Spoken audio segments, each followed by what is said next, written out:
Libro segundo. Después de haber hablado de esta manera, creí que se daría por terminada la conversación, pero al parecer todo lo dicho no fue más que el preludio. Glaucón dio en esta ocasión una prueba de su valor acostumbrado, y lejos de rendirse, como Trasímaco, tomó la palabra y dijo: «Sócrates, ¿te contentas con figurarte que nos has convencido de que ser justo es, de todas maneras, preferible a ser injusto? ¿O quieres realmente convencernos?» Yo querría convenceros realmente si esto estuviera en mi mano.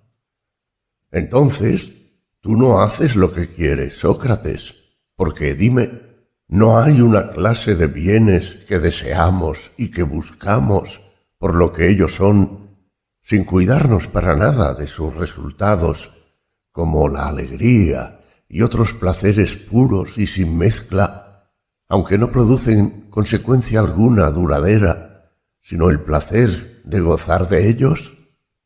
Sí, hay, a mi parecer, bienes de esta naturaleza. ¿Y qué? ¿No hay otros que amamos a la vez por sí mismos y por sus resultados, como, por ejemplo, la inteligencia, la vista, la salud? Aquellos dos motivos, en mi opinión, nos mueven igualmente a procurárnoslos. Sí, es cierto. Y por último, ¿no encuentras una tercera clase de bienes, como el entregarse a los ejercicios del cuerpo, el recuperar la salud, el ejercer la medicina o cualquier otra profesión lucrativa? Estos bienes diremos que son penosos, pero útiles, y los buscaremos no por sí mismos, sino por las ganancias y demás ventajas que nos proporcionan. Reconozco esta tercera clase de bienes, pero ¿a dónde quieres ir a parar? ¿En cuál de estas tres clases incluyes la justicia? Creo que en la mejor de las tres, en la de los bienes que deben amar por ellos mismos y por sus resultados los que quieren ser verdaderamente dichosos. ¿No es esa la opinión común de las gentes que ponen la justicia en el rango de aquellos bienes penosos que no merecen nuestros cuidados, sino por la gloria y las recompensas que producen, y de los que debe huirse porque cuestan demasiado? Sé que se piensa así ordinariamente, sí, y en esto se fundó Trasímaco para rechazar la justicia y hacer tantos elogios de la injusticia. Pero eso yo no puedo entenderlo, y precisamente debe ser muy torpe mi inteligencia, a lo que parece. Pues bien, quiero ver si te adhieres a mi opinión. Escúchame. Me parece que Trasímaco, a manera de la serpiente que se deja fascinar, se ha rendido demasiado pronto al encanto de tus discursos. Yo no he podido darme por satisfecho con lo que se ha dicho en pro y en contra de cada una de las dos cosas. Quiero saber cuál es su naturaleza y qué efecto producen ambas inmediatamente en el alma, sin tener en cuenta ni las recompensas que llevan consigo, ni tampoco ninguno de sus resultados, buenos o malos. He aquí, pues, lo que me propongo hacer, si no lo llevas a mal. Tomaré de nuevo la objeción de Trasímaco. Diré por lo pronto lo que es la justicia, según la opinión común, y en dónde tiene su origen. Enseguida haré ver que todos los que la practican no la miran como un bien, sino que se someten a ella como a una necesidad. Y por último, demostraré que tienen razón de obrar así, porque la vida del injusto es infinitamente mejor que la del justo, a lo que se dice. Porque yo, Sócrates, Aún estoy indeciso sobre este punto, pues tan atronados tengo los oídos con discursos semejantes al de Trasímaco que no sé a qué atenerme. Por otra parte, no he encontrado a ninguno que me pruebe cómo desearía que la justicia es preferible a la injusticia. Deseo oír a alguien que la alabe en sí misma y por sí misma. Y es de ti de quien principalmente espero este elogio, Sócrates. Y por esta razón voy a extenderme sobre las ventajas de la vida injusta. Así te indicaré el modo en que yo deseo oírte atacar la injusticia y alabar la justicia. Mira si son de tu agrado estas condiciones. Bien, al máximo. ¿Y de qué otro objeto puede un hombre inteligente hablar y escuchar con más gusto? Muy bien dicho. Escucha ahora cuáles son, como anuncié al principio, la naturaleza y el origen de la justicia. Se dice que es un bien en sí cometer la injusticia y un mal el padecerla. Pero resulta mayor mal en padecerla que bien en cometerla. Los hombres cometieron y sufrieron la injusticia alternativamente. Experimentaron ambas cosas y habiéndose dañado por mucho tiempo los unos a los otros, no pudiendo los más débiles evitar los ataques de los más fuertes ni atacarlos a su vez, creyeron que era un interés común impedir que se hiciese y que se recibiese daño alguno. De aquí nacieron las leyes y las convenciones. Se llamó justo y legítimo lo que fue ordenado por la ley. Tal es el origen y tal es la esencia de la justicia, la cual ocupa un término medio entre el más grande bien, que consiste en poder ser injusto impunemente, y el más grande mal, que es el no poder vengarse de la injuria que se ha recibido. Y se ha llegado a amar la justicia no porque sea un bien en sí mismo, sino en razón de la imposibilidad en que nos coloca de cometer la injusticia. Porque el que puede cometerla y es verdaderamente hombre, no se cuida de meterse en tratos para evitar que se cometan o sufran injusticias, y sería de su parte una locura. He aquí, Sócrates, cuál es la naturaleza de la justicia, y he aquí en donde se pretende que tiene su origen. Y para probarte aún más que sólo a pesar suyo y en la impotencia de violarla abraza uno la justicia, hagamos una suposición. Demos a todos, justos e injustos, un poder igual para hacer todo lo que quieran. Sigámoslos y veamos a dónde conduce la pasión al uno y al otro. No tardaremos en sorprender al hombre justo siguiendo los pasos del injusto, arrastrado como él por el deseo de adquirir sin cesar más y más. Deseo a cuyo cumplimiento aspira toda la naturaleza como a una cosa buena en sí, pero que la ley reprime y limita por fuerza, por respeto a la igualdad. En cuanto al poder de hacerlo todo, yo les concedo que sea tan extenso como el que se cuenta de Giges, uno de los antepasados del Lidio. Giges era pastor del rey de Lidia. Después de una borrasca seguida de violentas sacudidas, la tierra se abrió en el paraje mismo donde pacían sus ganados. Lleno de asombro a la vista de este suceso, bajó por aquella hendidura y, entre otras cosas sorprendentes que se cuentan, vio un caballo de bronce en cuyo vientre había abiertas unas pequeñas puertas por las que asomó la cabeza para ver lo que había en las entrañas de este animal, y se encontró con un cadáver de talla aparentemente superior a la humana. Este cadáver estaba desnudo y sólo tenía en un dedo un anillo de oro. Giges lo cogió y se retiró. Posteriormente, habiéndose reunido los pastores en la forma acostumbrada al cabo de un mes para dar razón al rey del estado de sus ganados, Giges concurrió a esta asamblea llevando en el dedo su anillo y se sentó entre los pastores.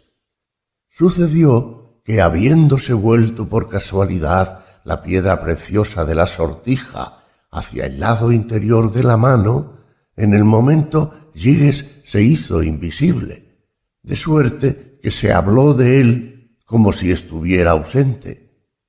Sorprendido de este prodigio, volvió la piedra hacia afuera y en el acto se hizo visible.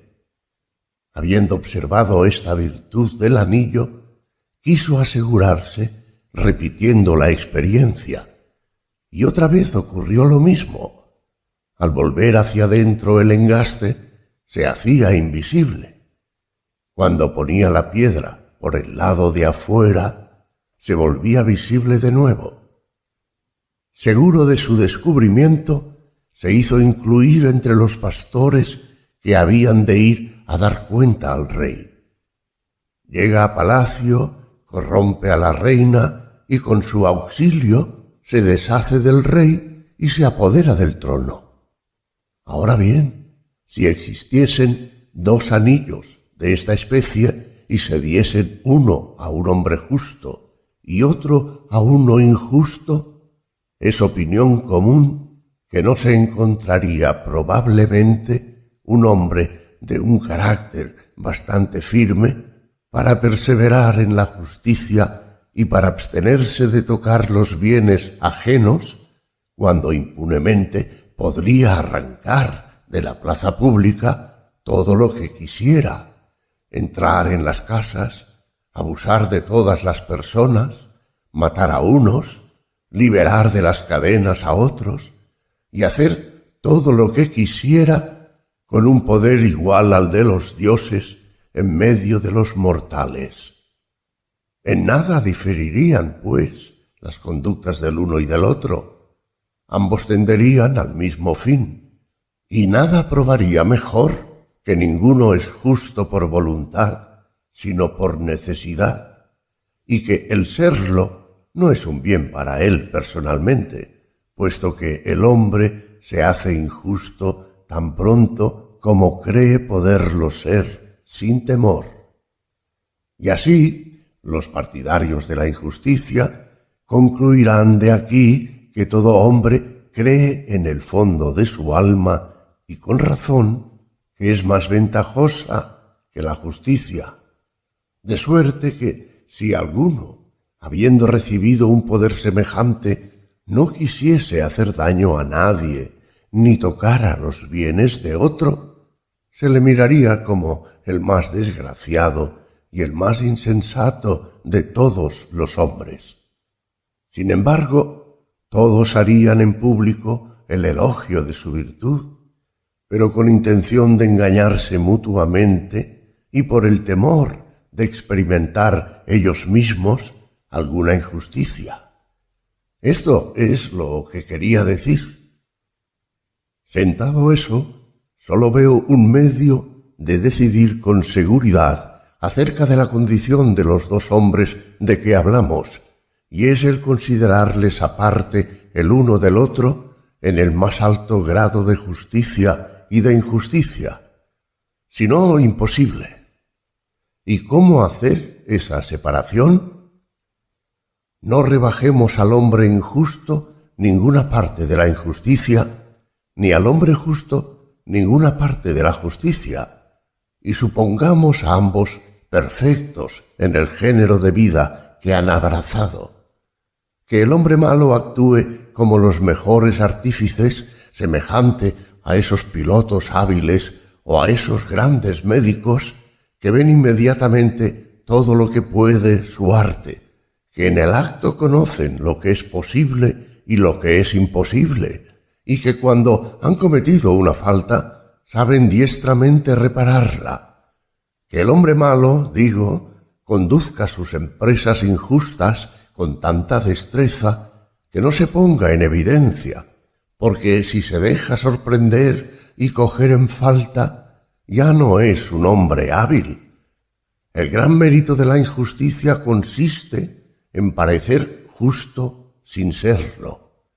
Hay que dotar, pues, al hombre perfectamente injusto de la injusticia perfecta, sin quitar nada de ella, y que cometiendo los más grandes crímenes sepa crearse una reputación de hombre de bien, que si llega a dar un paso en falso, se rehaga inmediatamente, que sea tan elocuente que convenza de su inocencia a los mismos ante quienes sus crímenes habrán de acusarle. Bastante atrevido y bastante poderoso, ya por sí mismo, ya por sus amigos, para conseguir por la fuerza lo que no podría obtener de otra manera. He aquí el hombre injusto. Pongamos ahora frente a frente al hombre justo, cuyo carácter es sencillo y noble. El hombre, como dice Esquilo, más ansioso de ser bueno que de parecerlo. Quitémosle hasta la reputación de hombre de bien, porque si pasa por justo, se verá como consecuencia colmado de honores y de bienes, y de esta manera no podremos juzgar si ama la justicia por sí misma o a causa de los honores y bienes que ella le proporciona. En una palabra, despojémoslo de todo menos de la justicia, y para que haya entre él y el injusto una completa oposición que pase por el más malvado de los hombres sin haber cometido jamás la más pequeña injusticia, de suerte que su virtud se vea sometida a las más duras pruebas sin que se conmueva ni por la infamia ni por los malos tratos, sino que marche con paso firme por el sendero de la justicia hasta la muerte, pasando toda su vida por un malvado, aunque sea un hombre justo. Teniendo a la vista estos dos modelos, el uno de justicia, el otro de injusticia consumada, quiero yo que decidamos acerca de cuál de los dos es más dichoso. Con qué precisión y con qué rigor, mi querido Glaucón, nos has presentado estos dos hombres desnudos como estatuas, para que los juzguemos. He procurado ser todo lo más exacto que he podido, después de haberlo supuesto tales como acabo de decir. No será malo, a mi parecer, consignar mi juicio sobre la suerte que espera al uno y al otro. Digámoslo, por lo tanto, y si lo que yo acabo de decir te parece muy fuerte, acuérdate, Sócrates, de que no hablo por mi cuenta, sino en nombre de los que prefieren la injusticia a la justicia. El justo, dicen, el que es tal como yo lo he pintado, será azotado, atormentado, encadenado, se le quemarán los ojos y, en fin, después de haberle hecho sufrir toda clase de males, se le empalará y por ese medio se le hará comprender que no hay que cuidarse de ser justo y sí sólo de parecerlo. Al hombre injusto es más bien a quien deben aplicarse las palabras de Esquilo, porque al no ajustar su conducta a la opinión de los hombres, sino a la verdad, no quiere parecer injusto, sino serlo en efecto, cosechando en el profundo surco de su corazón, del que brotan sus nobles designios. Y con la reputación de hombre de bien, tiene grande autoridad en el Estado. Se enlazan él y sus hijos con las mejores familias y llevan a cabo todas las uniones que le agradan, sacando ventaja de todo esto, porque el crimen no le asusta. Cualquier cosa por la que dispute sea en público o en privado, la consigue sobreponiéndose a todos los concurrentes. Se enriquece, hace bien a sus amigos, mal a sus enemigos, ofrece a los dioses sacrificios y presentes magníficos, y se atrae la benevolencia de los dioses y de los hombres con más facilidad y seguridad que el justo, de donde puede deducirse, como cosa probable, que es también más querido de los dioses. De esta suerte, Sócrates, es más dichosa que la del justo la vida que al injusto le deparan tanto los dioses como los hombres. Luego que Glaucón acabó de hablar, me preparaba a contestarle, pero su hermano Adimanto, tomando la palabra, me dijo: Sócrates, no creerás que la tesis está suficientemente discutida, ¿verdad? ¿Y por qué no? Mi hermano ha olvidado lo esencial. Pues bien, ya conoces el proverbio: venga el hermano en auxilio de su hermano. Suple tú lo que él ha omitido. Sin embargo, ha dicho lo bastante para ponerme fuera de combate y dejarme sin medios para defender la justicia.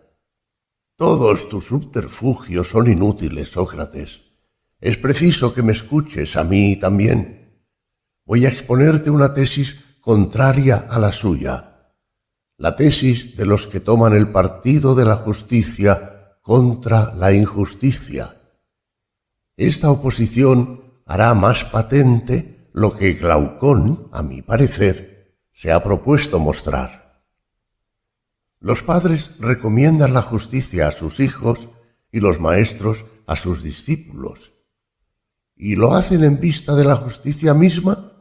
No, sino a causa de la buena reputación que va unida a ella, a fin de que dicha reputación de hombres justos les proporcione dignidades, uniones honrosas y todos los demás bienes de que Glaucón ha hecho mención. Pero van aún más lejos y les hablan de los inagotables favores que los dioses derraman a manos llenas sobre los justos. Citan al buen Hesíodo y a Homero.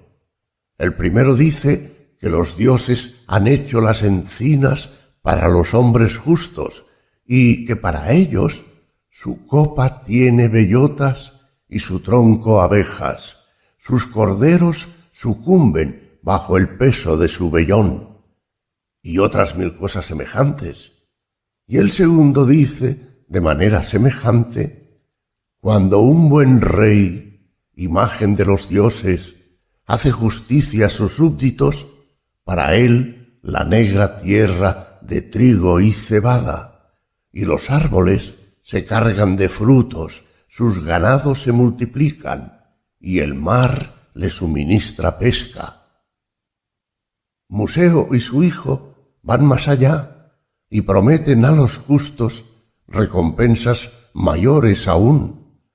Los conducen después de la muerte al Hades, los sientan a la mesa coronados de flores y pasan su vida en medio de festines, como si una embriaguez eterna fuese la más bella recompensa para la virtud.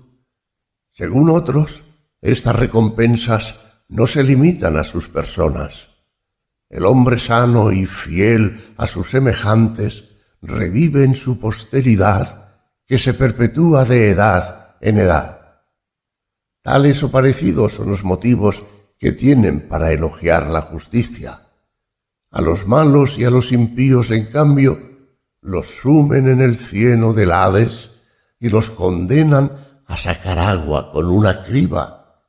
Añaden que durante su vida no hay afrentas y suplicios a que sus crímenes no les expongan.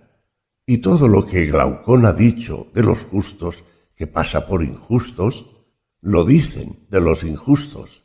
He aquí lo que aducen en favor del justo y contra el injusto.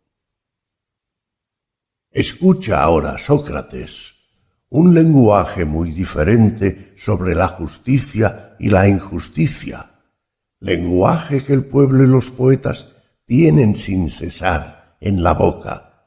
Cantan todos a una lo bello y al mismo tiempo lo difícil y penoso de la templanza y la justicia, que por el contrario nada hay más dulce que la injusticia y el libertinaje, ni nada que cueste menos a la naturaleza.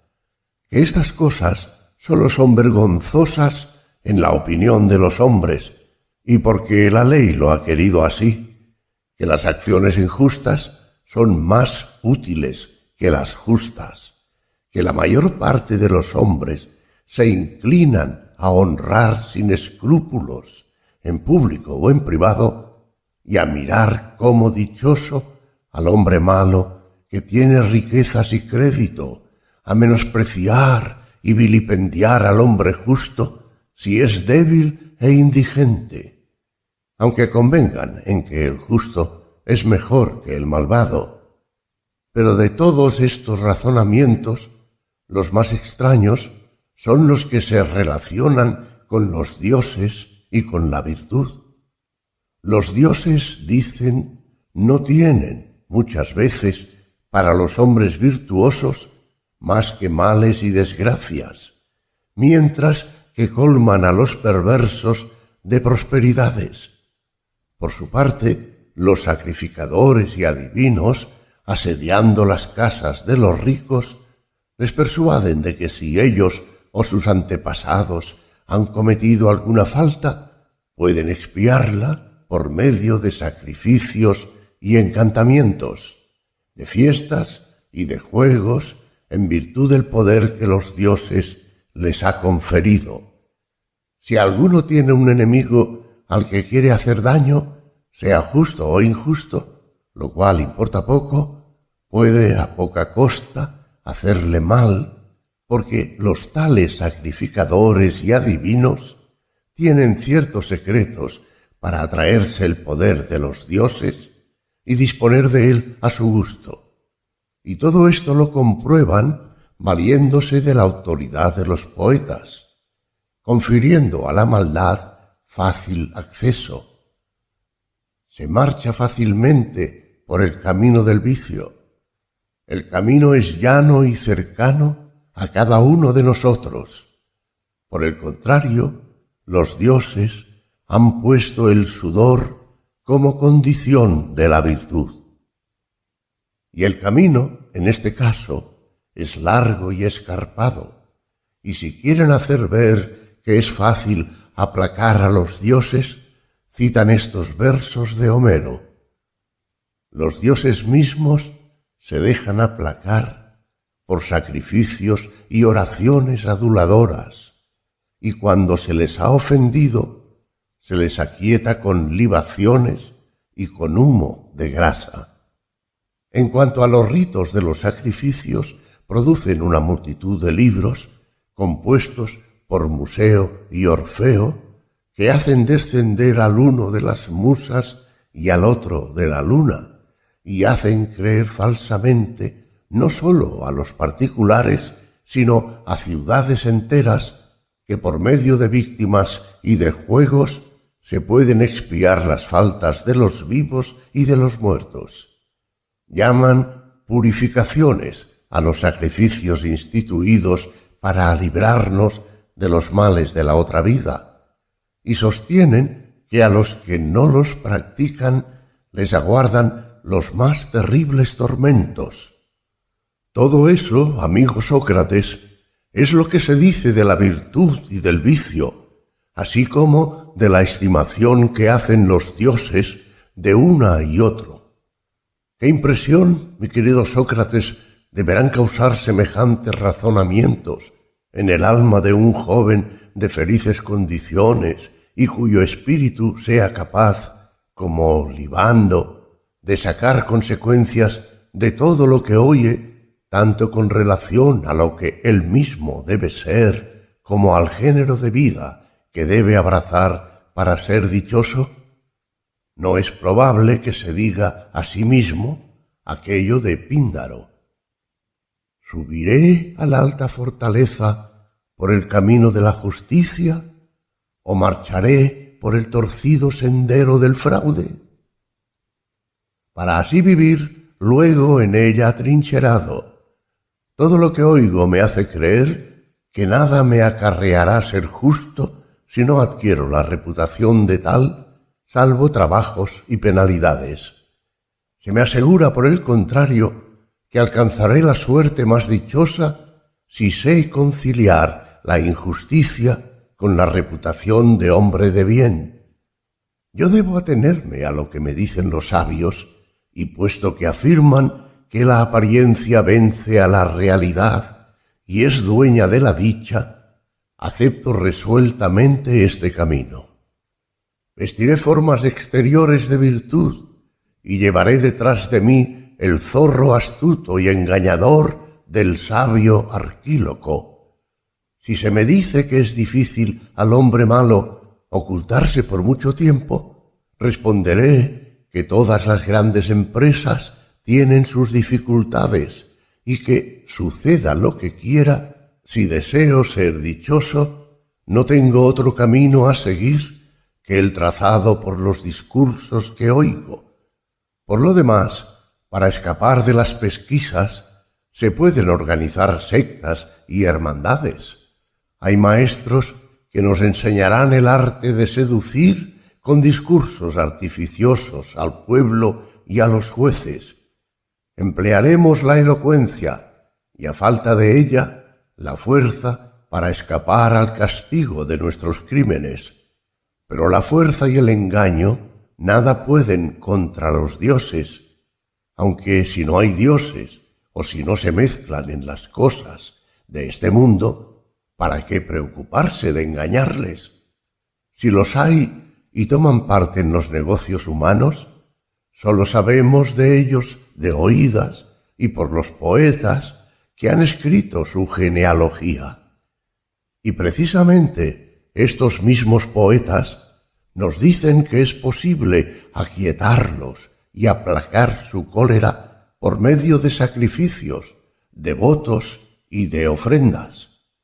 Es preciso, pues, creerlos por entero o no creerlos en nada. Y si es cosa de que se les ha de creer, seamos criminales y con el fruto de los crímenes hagamos sacrificios a los dioses. Es cierto que siendo justos nada tendríamos que temer de su parte, pero también perderíamos las ventajas que ofrece la injusticia, mientras que ganamos indudablemente en ser injustos, sin que, por otra parte, hay que temer nada de parte de los dioses si nos procuramos el perdón de los crímenes con votos y súplicas. Pero seremos castigados, dicen, en el Hades, en nuestra persona o en las de los descendientes, por el mal cometido sobre la tierra. Pero, amigo mío, se nos responderá con cálculo. También hay dioses liberadores y sacrificios místicos que tienen un gran poder. Al decir de ciudades enteras y de los poetas, hijos de los dioses y profetas inspirados. ¿Por qué, pues, habríamos de inclinarnos más a la justicia que a la suma injusticia, cuando, según la opinión de los sabios y del pueblo, todo nos saldrá bien siendo injustos durante la vida y después de la muerte, así respecto de los dioses como de los hombres, con tal que demos a los crímenes la apariencia de virtud? Después de todo lo que acabo de decir, ¿cómo es posible, Sócrates, que un hombre con capacidad de espíritu, riquezas, vigor corporal o buen linaje se declare respetuoso de la justicia y no se burle de los elogios que puedan prodigarse a la misma en su presencia? Digo más, aun cuando un hombre estuviera persuadido de que lo que he dicho es falso y de que la justicia es el más grande de todos los bienes, lejos de enfadarse contra los que viese comprometidos en el partido contrario, no podría menos de disculparlos, porque sabe que, a excepción de aquellos cuya excelencia de carácter hace que el vicio les inspire horror natural, o que se abstienen de él por su acendrado saber, nadie es justo por propia voluntad, y que si alguno combate la injusticia es porque la cobardía, la vejez o cualquiera otra debilidad le hacen impotente para obrar mal. Y la prueba de esto es que de todos cuantos se encuentran en este caso, el primero que consigue el poder de hacer mal es el primero también en servirse de él hasta donde le es posible. La causa de todo esto es precisamente lo que nos ha comprometido a este y a mí en la presente discusión. Quiero decir, varón extraordinario que, comenzando por los antiguos héroes, cuyos discursos se han conservado hasta nosotros en la memoria de los hombres, todos los que se han proclamado, como tú, defensores de la justicia, no han reprobado la injusticia y alabado la justicia, sino en vista de la reputación, los honores y recompensas que de ellas derivan.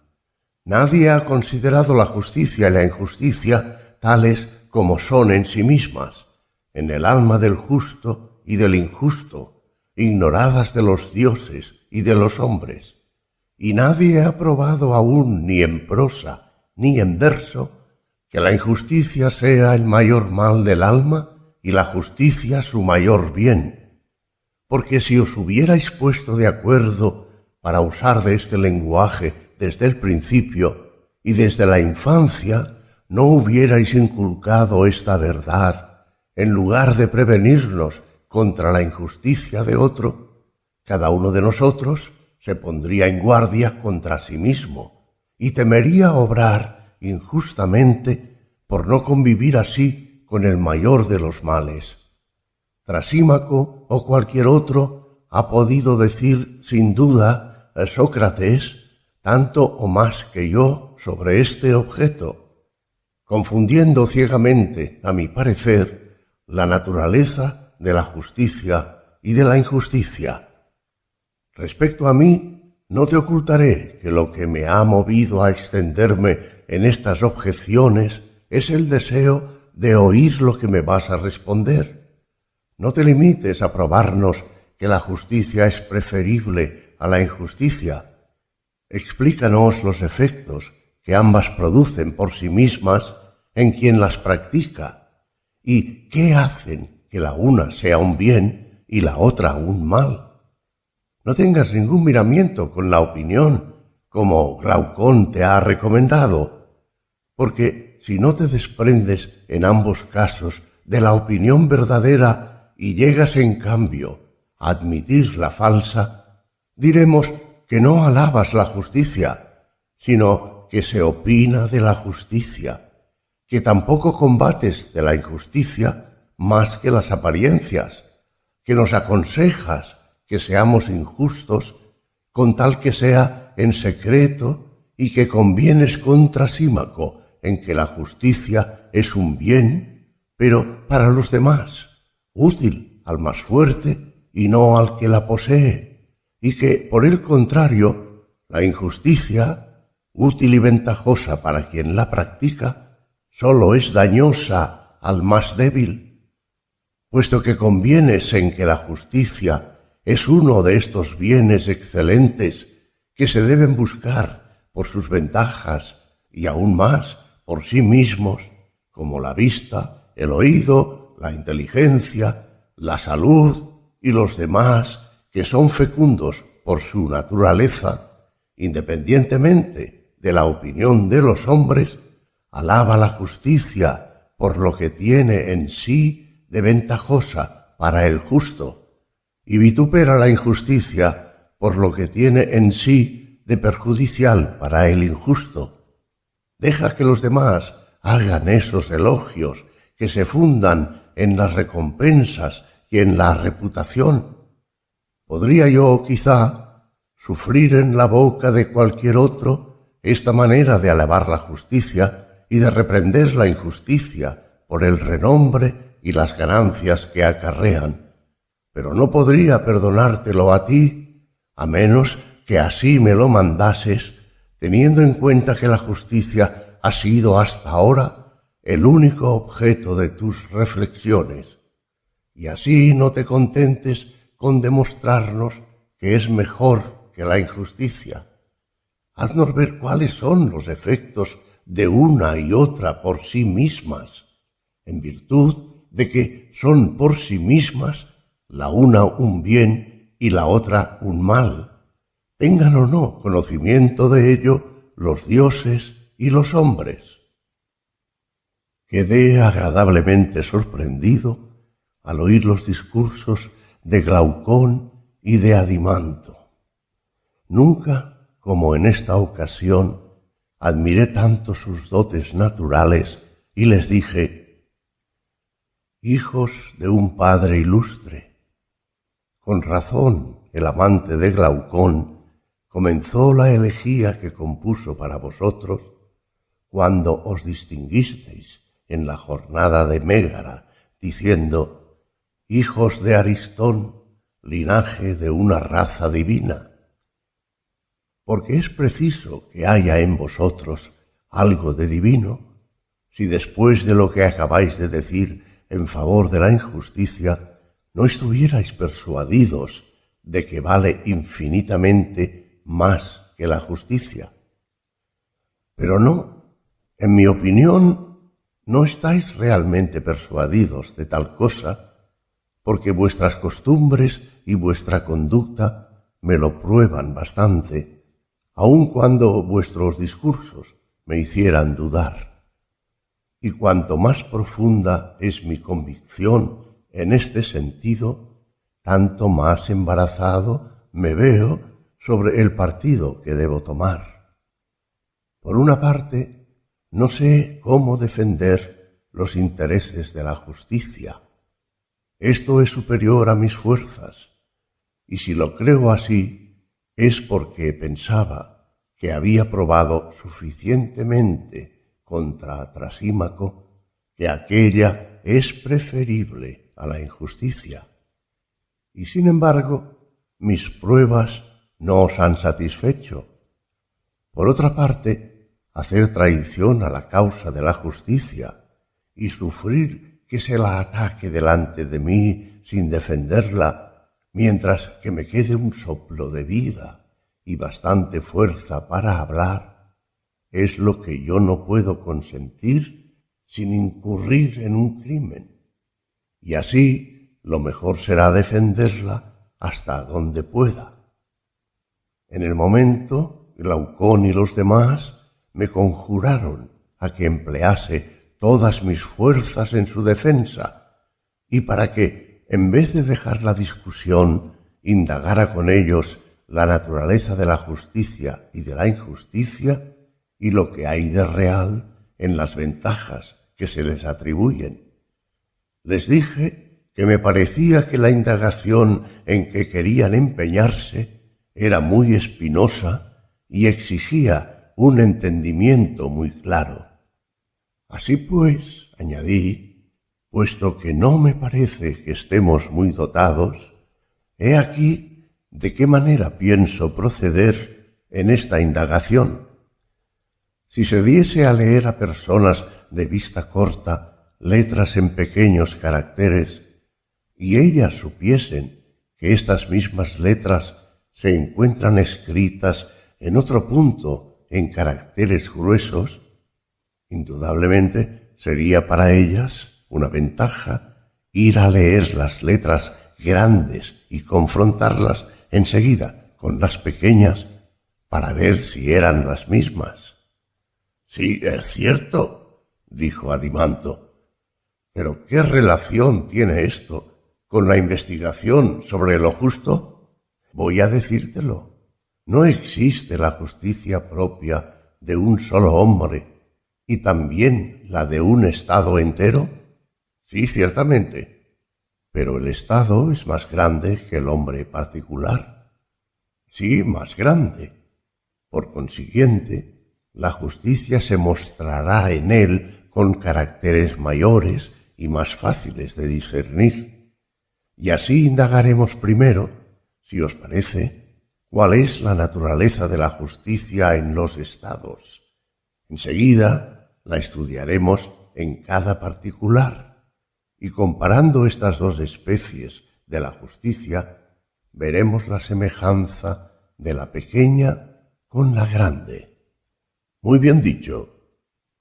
Pero si examináramos con el pensamiento la manera de formarse un estado, quizá descubriríamos cómo la justicia y la injusticia nacen en él. Sí, podría ser. Entonces tendremos la esperanza de descubrir más fácilmente lo que buscamos. Sí, mucho más. Pues bien, ¿queréis que comencemos? No es pequeña empresa la que emprendemos, pensadlo. Sí, estamos resueltos. Haz lo que acabas de decir. Pues bien, lo que da origen al Estado no es la impotencia en que cada hombre se encuentra de bastarse a sí mismo y la necesidad de muchas cosas que experimenta. ¿O hay otra causa? No, ninguna otra. Así es que, habiendo la necesidad de una cosa obligado a un hombre a unirse a otro hombre, y otra necesidad a otro hombre, la aglomeración de estas necesidades reunió en una misma vivienda a muchos hombres con la mira de auxiliarse mutuamente, y a esta sociedad hemos dado el nombre de Estado. Pero, ¿acaso no se hace partícipe a otro de lo que uno tiene o se recibe de él lo que no se tiene porque se cree que de ello ha de resultar ventaja?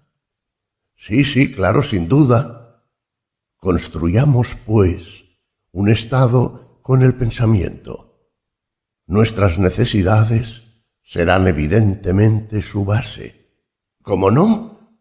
Ahora bien, la primera mayor de nuestras necesidades no es el alimento del cual depende la conservación de nuestro ser y de nuestra vida. La segunda necesidad es la de la habitación. La tercera, la del vestido y cosas similares. Sí, es cierto. Bueno, ¿y cómo podrá nuestro Estado proveer a tantas necesidades?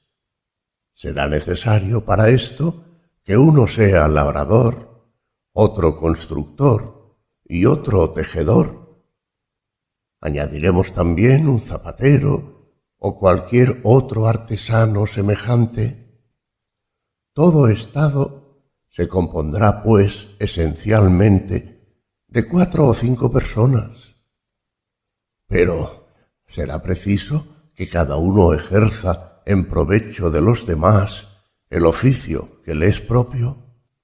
Que el labrador, por ejemplo, prepare el alimento para 4 y destine para ello 4 veces más de tiempo y de trabajo.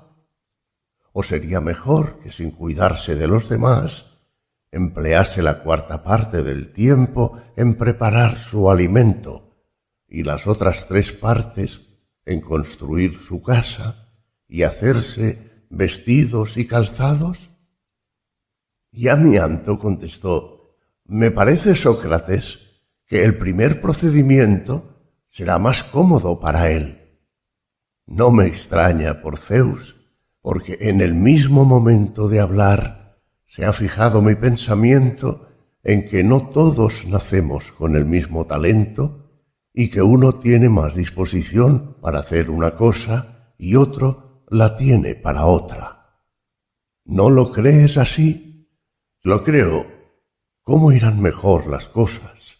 ¿Haciendo uno solo muchos oficios o limitándose cada uno al suyo propio? Pienso que cada uno al suyo propio. Es también evidente, a mi parecer, que una cosa se frustra cuando no está hecha oportunamente, porque la obra no debe depender de la disponibilidad del obrero, sino que es el obrero el que debe acomodarse a las exigencias de su obra, de donde se sigue que se hacen más cosas mejor y con más facilidad cuando uno hace lo que le es propia en el tiempo debido y sin cuidarse de todas las demás. Totalmente de acuerdo, pero entonces necesitamos más de 4 ciudadanos para las necesidades de que acabamos de hablar. Si queremos, en efecto, que todo marche bien, el labrador no debe hacer por sí mismo su arado, su azadón, ni los demás aperos de labranza. Lo mismo sucede con el constructor, el cual necesita muchos instrumentos, y lo mismo con el zapatero y con el tejedor. He aquí pues, por lo tanto, que tenemos ya necesidad de carpinteros, herreros y otros obreros de esta clase que tienen que entrar en nuestro pequeño estado, que de este modo se agranda. Sin embargo, no aumentaremos mucho el estado si le añadimos boyeros, ovejeros y pastores de todas las especies, a fin de que el labrador tenga bueyes para la labor, el constructor y el campesino bestias de carga para el transporte de materiales, el zapatero y el tejedor pieles y lanas. Un estado en que se encuentren tantas gentes no es ya un estado pequeño. No es esto. Es casi imposible que un estado encuentre un punto de la tierra en el que no sean necesarias las importaciones. También tendrá necesidad nuestro estado, por consiguiente, de que vayan algunas personas a los estados vecinos a buscar lo que le falta. Pero estas personas darán la vuelta sin haber recibido nada si no llevan para cambiar cosas que allí se necesiten. ¿No es así? Así parece. Por lo tanto, la producción del país no habrá de ser suficiente tan solo para sus habitantes, sino también en calidad y cantidad para aquellos extranjeros de quienes se tiene necesidad. Por consiguiente, nuestro Estado tendrá necesidad de un número mayor de labradores y de otros obreros. Habrá necesidad también de gentes que se encarguen de la importación y exportación de los diversos objetos que se cambian. Los que tal hacen se llaman comerciantes, ¿no es así? Necesitamos, pues, comerciantes. Y si este comercio se hace por mar, se necesitará una infinidad de personas para la navegación. Pero en el Estado mismo, ¿cómo se comunicarán unos ciudadanos a otros el fruto de su trabajo? Porque esta es la primera razón que tuvieron para vivir en sociedad y construir un Estado. Es evidente que será por medio de la compra y de la venta. Luego se necesitará un mercado y una moneda, signo del valor de los objetos cambiados. Pero si el labrador o cualquier otro artesano, al llevar al mercado lo que pretende vender, no acude precisamente en el momento en que los demás tienen necesidad de su mercancía, su trabajo quedará interrumpido durante este tiempo y permanecerá ocioso en el mercado esperando compradores. Nada de eso.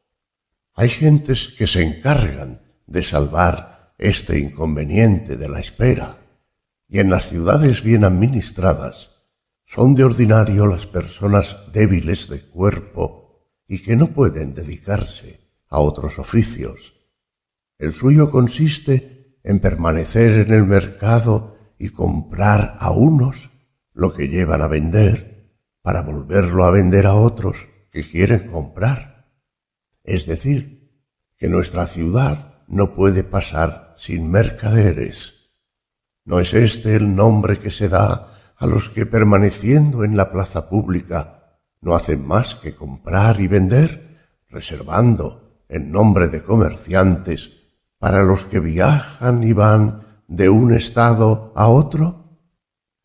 Hay también, a mi parecer, algunos que no prestan un gran servicio a la sociedad por su inteligencia, pero que son robustos de cuerpo y capaces de los mayores trabajos. Trafican con la fuerza de su cuerpo y tienen opción a un salario en dinero por este tráfico, de donde les viene, yo creo, el nombre de asalariados. Son, pues, los asalariados, en mi opinión, el complemento del Estado. Bien, sí, así lo creo. Pues bien, Adimanto, tenemos ya un Estado bastante grande y puede mirársele como perfecto. Quizá, ¿cómo podremos, pues, encontrar en él la justicia y la injusticia? ¿Y dónde crees que tienen su origen en medio de todos estos diversos elementos? No lo veo claro, Sócrates, a menos que no sea en las relaciones mutuas que nacen de las diversas necesidades de los ciudadanos. Quizá has dado precisamente en ello. Veámoslo y no nos desanimemos. Comencemos por echar una mirada sobre la vida que harán los habitantes de este estado. Su primer cuidado será procurarse grano, vino, vestidos, calzado y habitación. Trabajarán durante el estío desnudos y sin calzado, y durante el invierno bien vestidos y bien calzados. Su alimento será de harina de cebada y de trigo, con la que harán panes y tortas que se les servirán sobre juncos o sobre hojas muy limpias. Comerán acostados ellos y sus hijos en lechos de verdura, de nueza y de mirto. Beberán vino coronados con flores, cantando alabanzas de los dioses.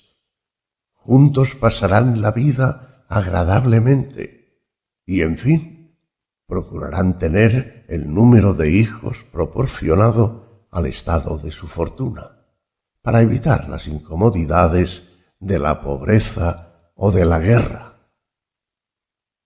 Entonces Glaucón interrumpió diciendo: «Me parece, Sócrates, que no les das nada para comer con el pan». «Tienes razón. Se me olvidó decir que además de pan tendrán sal, aceitunas, queso y hervirán cebollas y otras legumbres que produce la tierra. No quiero privarles ni aun de postres. Tendrán higos, guisantes, habas y después bayas de mirto y bellotas que harán asar al fuego y que comerán bebiendo con moderación. De esta manera, llenos de gozo y de salud, llegarán a una avanzada vejez y dejarán a sus hijos herederos de una vida semejante». Pero él repuso: «Si formases un estado de cerdos, ¿los alimentarías de otra manera?». «Pues entonces, ¿qué es lo que debe hacerse, mi querido Glaucón?». «Lo que se hace de ordinario. Si no quieres que vivan miserablemente, haz que coman en la mesa, acostados en lechos, y que se sirvan las viandas y postres que están muy en uso». «Muy bien, ya te entiendo, Glaucón. No es solamente el origen de un estado el que buscamos, sino el de un estado que rebose en placeres. Quizá no obremos mal en esto, porque podremos, de esta manera, descubrir por dónde la justicia y la injusticia se han introducido en la sociedad. Sea de esto lo que quiera, el verdadero estado, el estado sano, es el que acabamos de describir.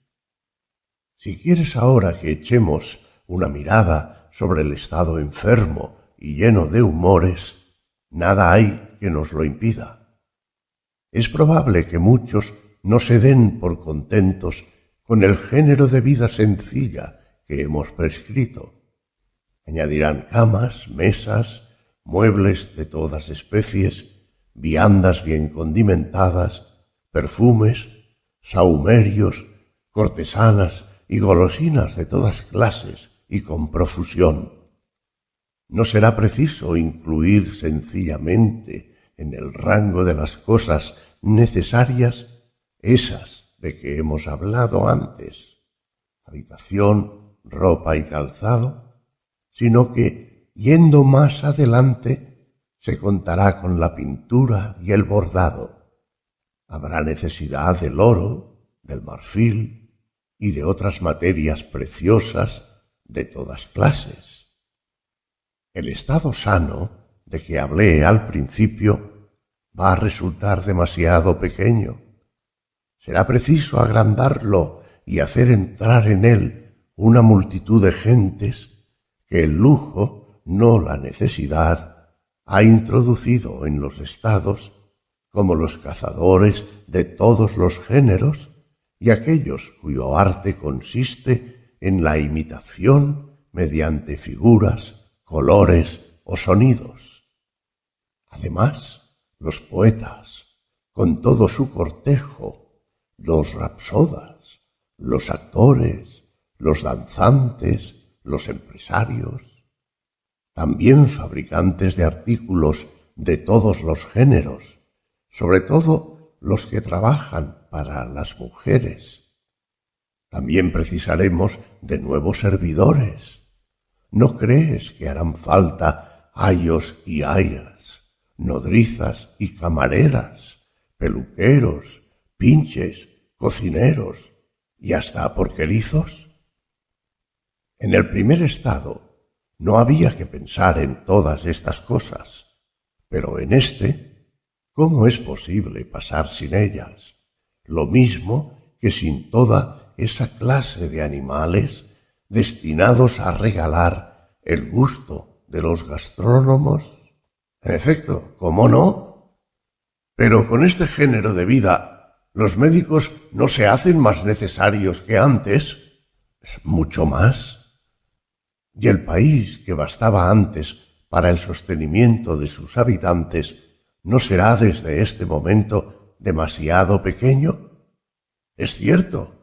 Luego, si queremos tener bastantes pastos y tierra de labor, nos será preciso robarla a nuestros vecinos, y nuestros vecinos harán otro tanto respecto a nosotros si, traspasando los límites de lo necesario, se entregan también al deseo insaciable de tener. No puede suceder otra cosa, Sócrates. Como consecuencia de esto, haremos la guerra, Glaucón, porque ¿qué otro partido puede tomarse?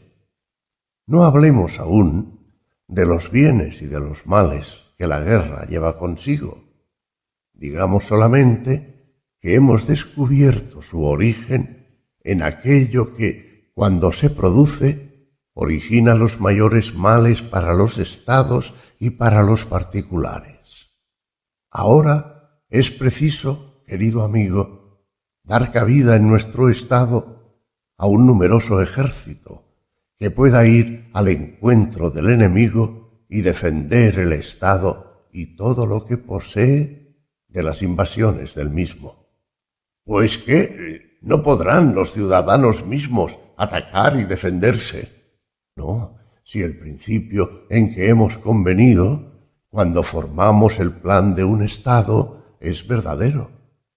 Convinimos, si te acuerdas, en que era imposible que un mismo hombre tuviese muchos oficios a la vez. ¿No es, a juicio tuyo, un oficio el de la guerra? ¿Crees que merece más atención el oficio de zapatero que el de militar? No, seguramente. Ahora bien, no hemos querido que el zapatero fuese al mismo tiempo labrador, tejedor o constructor, sino solo zapatero, para que desempeñe mejor su oficio.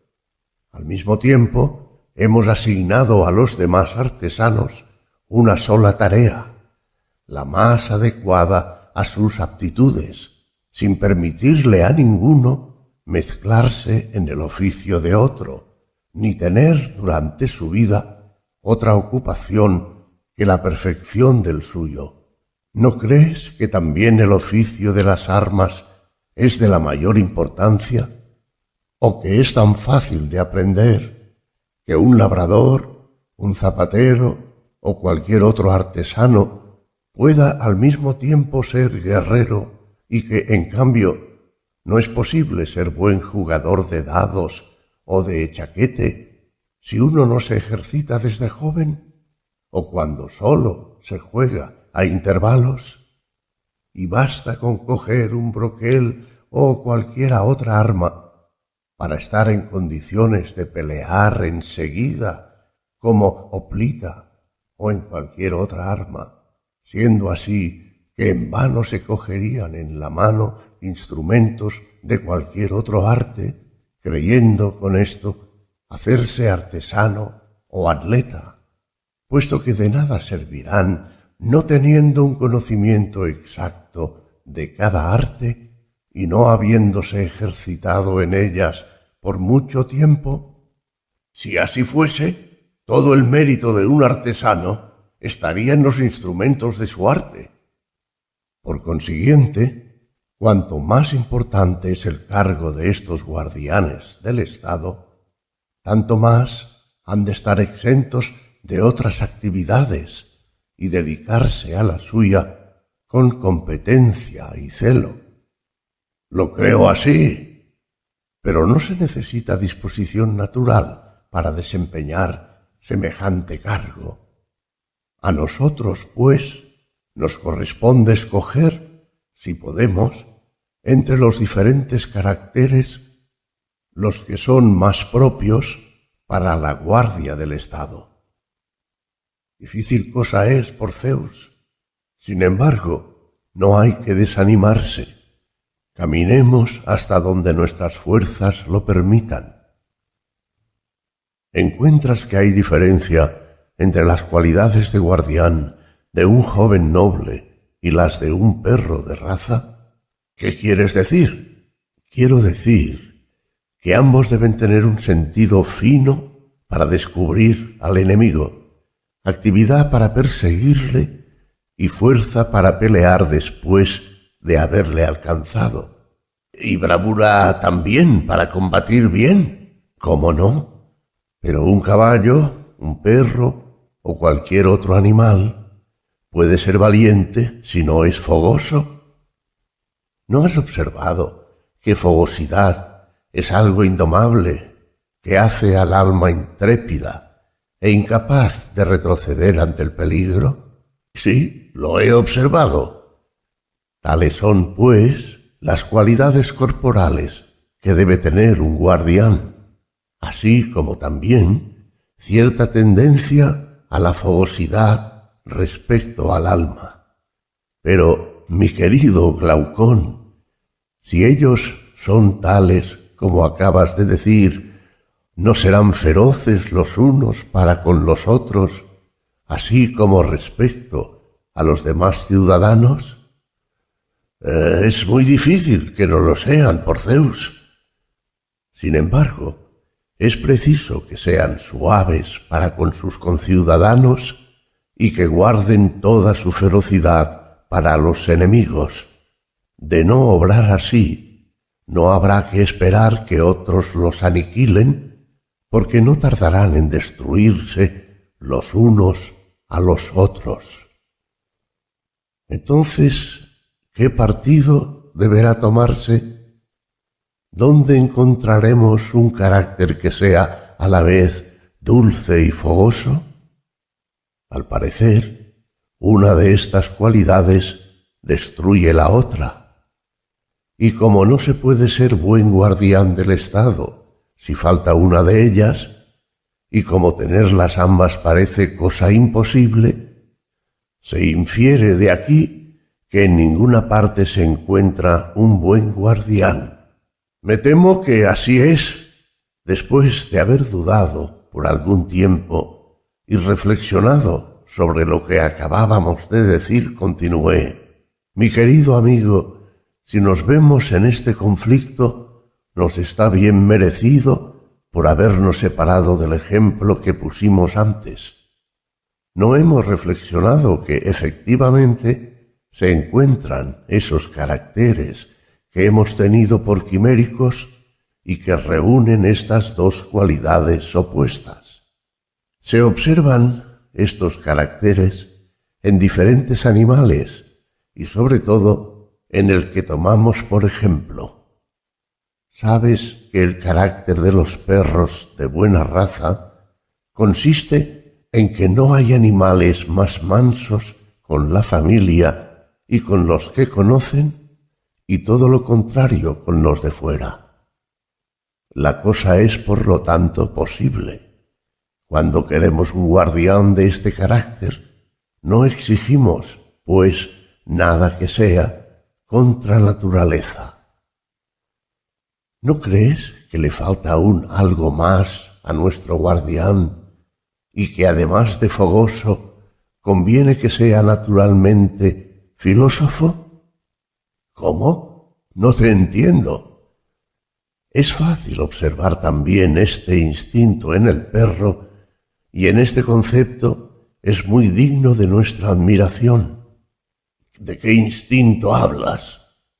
Que ladra a los que no conoce, aunque no haya recibido de ellos ningún mal, y halaga a los que conoce, aunque no le hayan hecho ningún bien.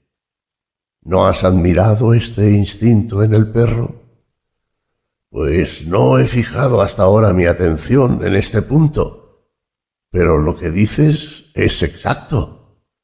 Sin embargo, esto prueba en el perro un natural feliz y verdaderamente filosófico. ¿En qué?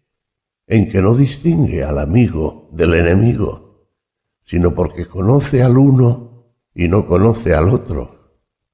Y no teniendo otra regla para discernir el amigo del enemigo, ¿cómo no ha de estar ansioso de aprender? Pero estar ansioso de aprender y ser filósofo, ¿no es una misma cosa? Sí, lo mismo, en efecto. Podemos decir, pues, con confianza del hombre que para ser suave con sus familiares y con los que conoce, es preciso que tenga un carácter filosófico, ansioso de conocimiento, y por consiguiente, que un buen guardián del Estado debe tener, además de valor, rapidez y fuerza, filosofía. Tal será el carácter de nuestros guardianes. Pero, ¿de qué manera formaremos su espíritu y su cuerpo? Examinemos antes si esta indagación puede conducirnos al fin de nuestra búsqueda, que es el conocer cómo la justicia y la injusticia nacen en la sociedad. Para no despreciar este dato, si puede servir, o para omitirle, si es inútil. Intervino entonces el hermano de Glaucón. Creo que esta indagación contribuiría mucho al descubrimiento de lo que buscamos. No dejemos, pues, por Zeus, este examen, mi querido Adimanto, aunque sea operación larga.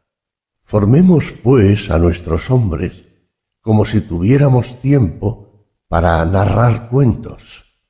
¿Qué educación, pues, conviene darles? No será difícil darles otra mejor que la practicada entre nosotros tradicionalmente y que consiste en formar el cuerpo mediante la gimnasia y el alma mediante la música. Comenzaremos su educación por la música más bien que por la gimnasia? ¿Los discursos, a tu parecer, son una parte de la música? Sí, por cierto, y los hay de dos clases, unos verdaderos, otros falsos. ¿Entrarán unos y otros igualmente en nuestro plan de educación, comenzando por los discursos falsos? No comprendo tu pensamiento. ¿No sabes que lo primero que se hace con los niños es contarles fábulas, y que aun cuando se encuentre en ellas a veces algo de verdadero, no son ordinariamente más que un tejido de falsedades? Así intervienen las fábulas en la educación de los niños antes que los gimnasios. Esta es la razón que tuve para decir que era preciso comenzar su educación por la música antes que por la gimnasia. Tampoco ignoras que todo depende del comienzo, sobre todo tratándose de los niños, porque en esta edad su alma, aún tierna, recibe fácilmente todas las impresiones que se quieran. Nada es más cierto. Llevaremos por tanto con paciencia que esté en manos de cualquiera contar indiferentemente toda clase de fábulas a los niños y que su alma reciba impresiones contrarias en su mayor parte a las ideas que queremos que tengan en una edad más avanzada. Eso no debe consentirse. Comencemos, pues, ante todo, por vigilar a los forjadores de mitos. Escojamos los mitos convenientes y desechemos los demás. Enseguida comprometeremos a las nodrizas y a las madres a que entretengan a sus niños con los mitos autorizados y formen así sus almas con más cuidado aún que el que ponen para formar sus cuerpos. En cuanto a las fábulas que les cuentan hoy, deben desecharse en su mayor parte. Juzgaremos a los pequeños por los grandes, porque todos están hechos por el mismo modelo y caminan al mismo fin. ¿No es cierto? Sí, pero no veo cuáles son esos grandes mitos de que hablas. Los que Hesíodo, Homero y demás poetas han divulgado. Porque los poetas, lo mismo los de ahora que los de los tiempos pasados, no hacen otra cosa que divertir al género humano con falsas narraciones. Pero, ¿qué clase de narraciones? ¿Y qué tienes que reprender en ellas? Lo que merece serlo y mucho, especialmente si son invenciones indecorosas. ¿Qué quieres decir? Quiero decir que nos representan con palabras a los dioses y a los héroes distintos de como son, como cuando un pintor hace retratos sin parecido. Convengo que eso es reprensible, pero ¿a qué caso concreto te refieres? Ante todo, no es una falsedad de las más enormes y de las más graves la de Hesíodo, relativa a los actos que refiere de Urano, a la venganza que provocaron en Crono, a las hazañas de éste y los malos tratamientos que recibió éste de su hijo. Aun cuando todo esto fuera cierto, no son cosas que deban contarse delante de niños desprovistos de razón.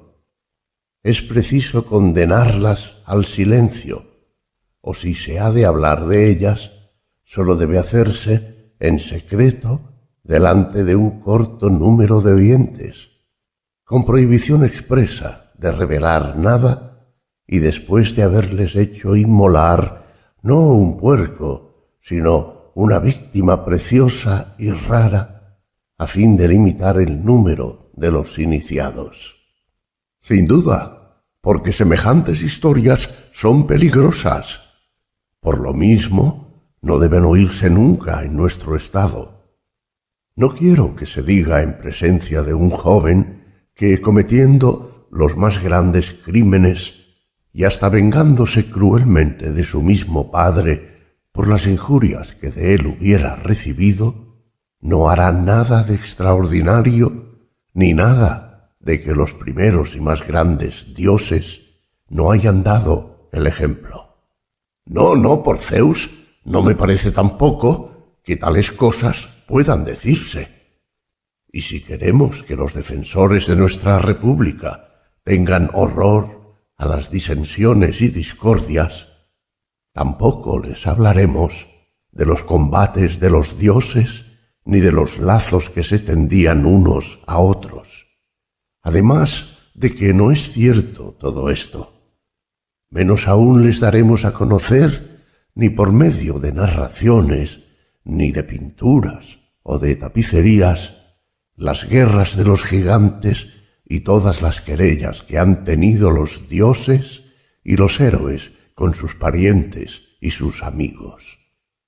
Si nuestro propósito es persuadirles de que nunca la discordia ha reinado entre los ciudadanos, ni puede reinar sin cometer un crimen, obliguemos a los poetas a no componer y a los ancianos de uno y otro sexo a no referir a tales jóvenes nada que no tienda a este fin, que jamás se oiga decir entre nosotros que Hera fuera arrojada por su hijo y Hefesto precipitado del cielo por su padre por haber querido socorrer a su madre cuando éste la maltrataba, ni contar todos esos combates de los dioses inventados por Homero.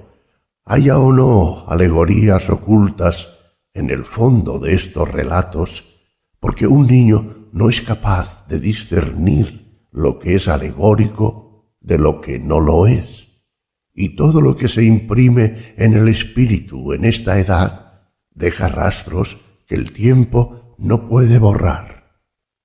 Por esto es importantísimo que los primeros discursos que oiga sean a propósito para conducirle a la virtud. Lo que dices es muy sensato, pero si se nos preguntase cuáles son esas fábulas admisibles, ¿qué responderíamos? Adimanto, ni tú ni yo somos poetas. Nosotros fundamos una república y en este concepto nos toca conocer según qué modelo deben los poetas componer sus fábulas y además prohibir que se separen nunca de él, pero no nos corresponde a nosotros componerlas. Tienes razón, pero ¿qué deberán enseñarnos esas fábulas en orden a la divinidad? Por lo pronto, es preciso que los poetas nos representen por todas partes a Dios tal cual es, sea en la epopeya, sea en la oda, sea en la tragedia. Pero la divinidad no es esencialmente buena. ¿Debe hablarse de ello nunca en otro sentido? ¿Quién lo duda? Lo que es bueno no es nocivo, ¿verdad? Lo que no es nocivo, ¿perjudica? No, en modo alguno. Lo que no perjudica, ¿hace algún daño? Tampoco. Y lo que no hace daño alguno, ¿podrá ser causa de algún mal? ¿Cómo podría? ¿Y lo que es bueno, no es benéfico? Sí, es causa, pues, del bien que se hace. Sí, así es. Lo que es bueno no es, por tanto, causa de todas las cosas. Es causa del bien, pero no es causa del mal. No cabe duda. Por consiguiente, Dios, siendo esencialmente bueno, no es causa de todas las cosas, como se dice comúnmente. Y si los bienes y los males están de tal manera repartidos entre los hombres que el mal domina, Dios no es causa más que de una pequeña parte de lo que sucede a los hombres, y no lo es de todo lo demás. A él sólo deben atribuirse los bienes. En cuanto a los males, es preciso buscar otra causa que no sea la divinidad. Nada más cierto que lo que dice Sócrates. No hay, pues, que dar fe a Homero ni a ningún otro poeta bastante insensato para disparatar acerca de los dioses y para decir, por ejemplo, que sobre el umbral del palacio de Zeus hay 2 toneles, uno lleno de destinos dichosos y otro de destinos desgraciados. Si Zeus toma de uno y otro para un mortal, su vida será una mezcla de buenos y malos días. Pero si toma solo de uno u otro, sin mezclarlos, una terrible miseria le perseguirá sobre la divina tierra. No hay que creer tampoco que Zeus es el distribuidor de los bienes y de los males. Si alguno dice también que por instigación de Zeus y de Atenea violó Pándaro sus juramentos y rompió la tregua, nosotros nos guardaremos bien de aprobarlo.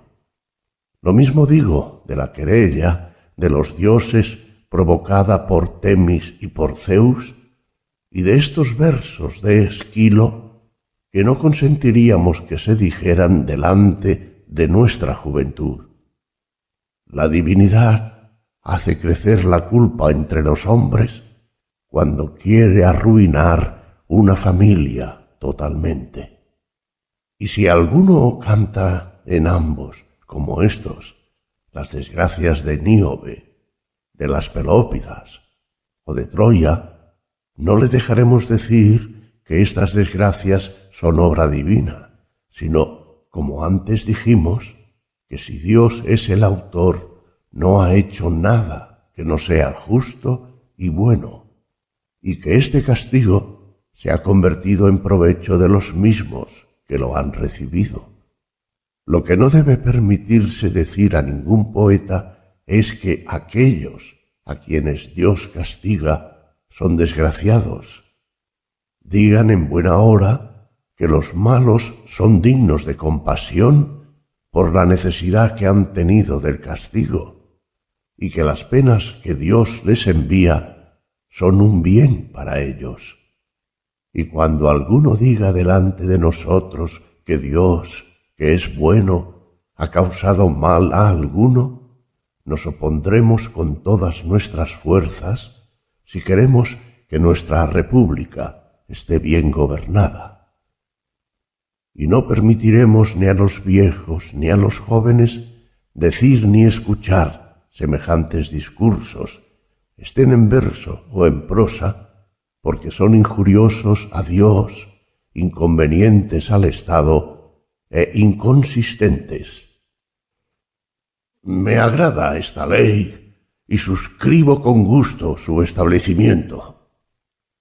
Por lo tanto, nuestra primera ley y nuestra primera regla tocante a los dioses será obligar a nuestros ciudadanos a reconocer, lo mismo cuando hablen que cuando escriban, que Dios no es el autor de todas las cosas, sino sólo de las buenas. Veamos ahora la segunda ley.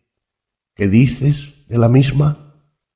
¿Debe mirarse a Dios como un encantador que se complace en tomar 1000 formas diferentes y que tan pronto aparece bajo una figura extraña como nos engaña, afectando nuestros sentidos, cual si realmente estuviera presente?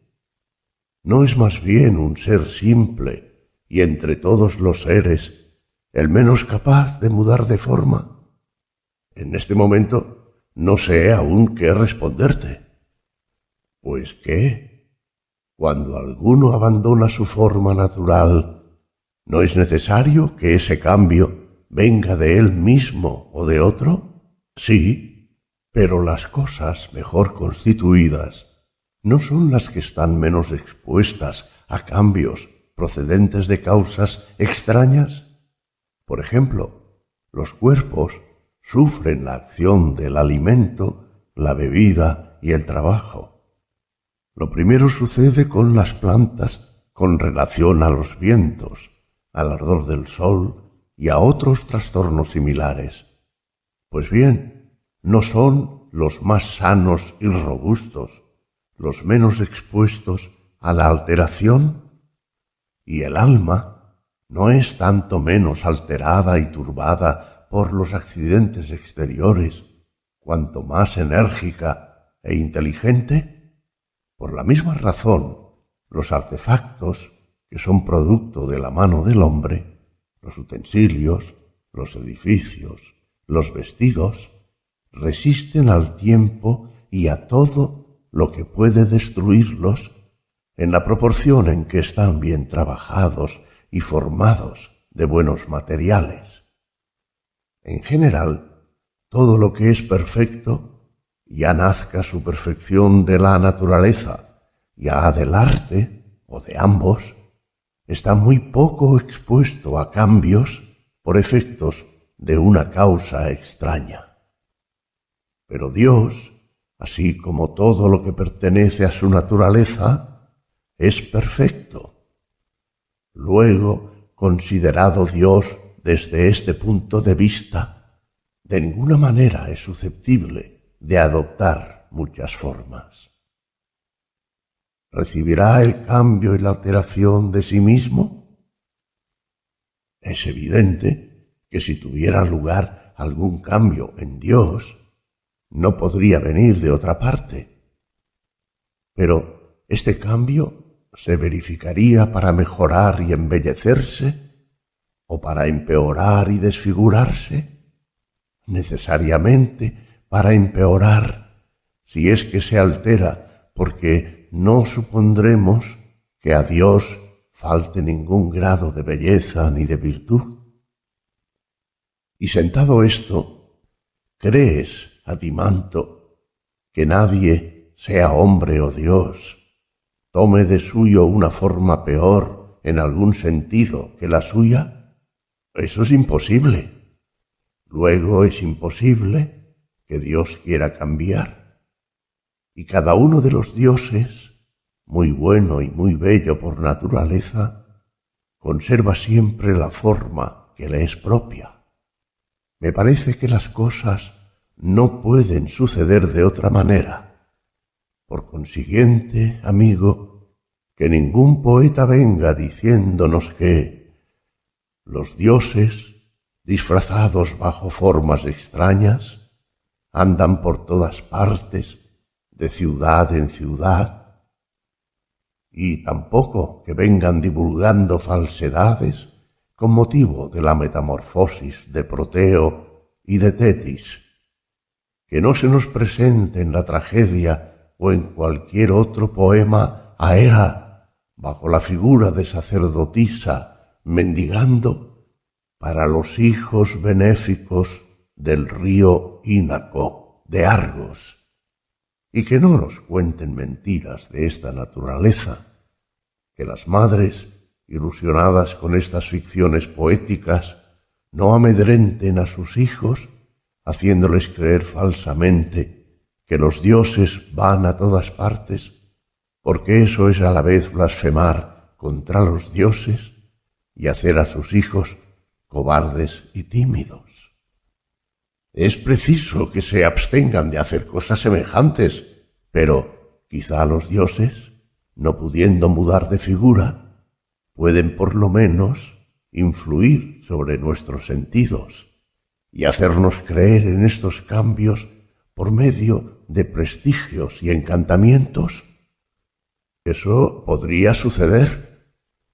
¿Y acaso un dios puede querer mentir de hecho o de palabra, presentándonos un fantasma en lugar de su personalidad? No lo sé. ¿Qué?